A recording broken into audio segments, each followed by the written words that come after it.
দীর্ঘদিন ধরে পানিবন্দী হয়ে আছেন নোয়াখালীর বাসিন্দারা। অল্প কিছু এলাকাতে পানি কমলেও তা খুবই ধীর গতিতে। আবার নোয়াখালীর সদর ও বেগমগঞ্জ উপজেলায় গত ২৪ ঘন্টায় ২ সেন্টিমিটার পানি বেড়েছে। আজ সকাল থেকে বাসিন্দারা ছুটছেন আশ্রয়ের খোঁজে। জেলার বন্যা পরিস্থিতি জানাচ্ছেন সহকর্মী মোহাম্মদ সোহেল। যেমনটি জানতে চেয়েছিলেন যে নোয়াখালীর বন্যা পরিস্থিতি এই মুহূর্তে কেমন আছে, তো আমি যদি বলতে চাই গতকাল রাত থেকে আজ সকাল পর্যন্ত নোয়াখালীতে প্রচুর পরিমাণে বৃষ্টি হয়েছে। এতে নোয়াখালী জেলা শহর মাইজদি এবং সদর উপজেলার বিভিন্ন এলাকাসহ পার্শ্ববর্তী বেগমগঞ্জ উপজেলায় প্রায় ২ সেন্টিমিটার পানি বেড়ে গেছে। এতে এই অঞ্চলের বন্যা পরিস্থিতি আরও অবনতি হয়েছে।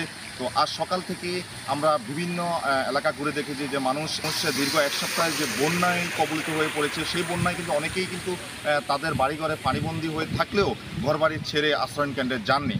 তো আজ সকাল থেকে অনেকেই দেখেছি তাদের প্রয়োজনীয় আসবাবপত্র এবং যে জামা কাপড় সেগুলো নিয়ে বিভিন্ন আশ্রয়ণ কেন্দ্রের দিকে ছুটতে। তবে বিভিন্ন আশ্রয়ণ কেন্দ্র কিন্তু এখন আর জায়গা দেওয়ার মতো সেই পরিস্থিতি নেই। এতে বানাবাসী যে মানুষরা দুর্ভোগের মধ্যে রয়েছেন তারা কিন্তু বিভিন্ন বাসা বাড়ি খুঁজতেছেন যেন একটু আশ্রয় নেওয়ার জন্য। অন্যদিকে জেলার সেনবাগ, সোনাইমুড়ি, সাতক্ষীরা উপজেলা এবং কোম্পানিগঞ্জ, কবিরহাট উপজেলায় বন্যা পরিস্থিতি কিন্তু আগের মতোই আছে। সেখানে এখন পর্যন্ত পানি নামতে শুরু করলেও মানুষের কিন্তু দুর্ভোগ কিন্তু কমে নাই।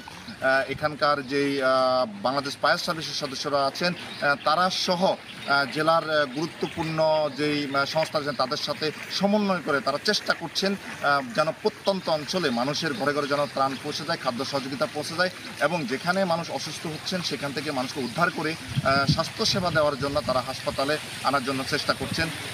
তো এই ছিল আমার কাছে নোয়াখালী থেকে সর্বশেষ। ২৫০টিরও বেশি ডিজাইন অপশন নিয়ে ওয়ালটন স্মার্ট ফ্রিজ, বোঝে আপনার প্রয়োজন।